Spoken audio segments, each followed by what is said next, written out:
All right, let's talk about getting a sponsor. So, this is one of the most important things you can do in active recovery, especially in the early stages, which is from your day 0 to 5 years.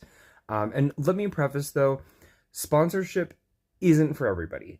It is highly recommended, and I really emphasize that it's very important to have that person who has more clean time than you in the early few months up to a few years after getting out of treatment. And some people who have 20 plus years of sobriety time still have a sponsor.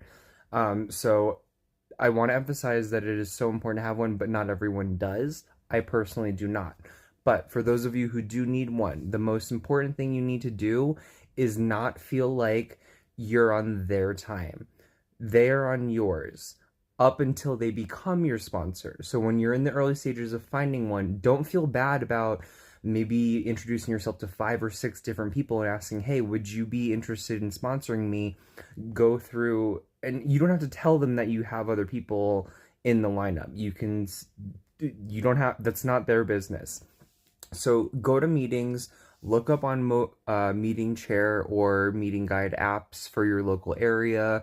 There's so many resources. Go to meetings. Usually people at the end of AAs will say like, hey, I'm somebody who is available to be a sponsor. Talk to them, feel them out, go get lunch with them. Usually they'll pay for it. And do that with a couple of different people and see who jives best with you. And then commit. But the thing you have to understand is a lot of sponsors have multiple sponsees, so you might not be their only one. If you jive with them and they say yes and you say yes, you have to put in the work.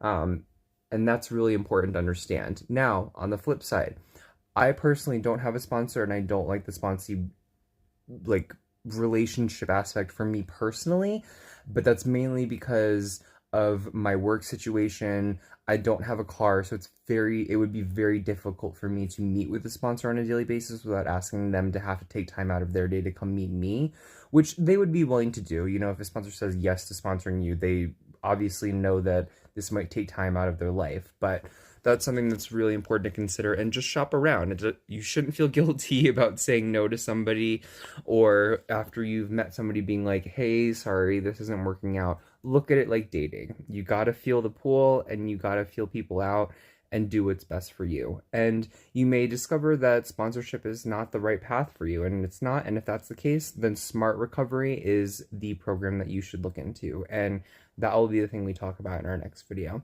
Okay, I love you guys. I'll see you later. Bye, y'all.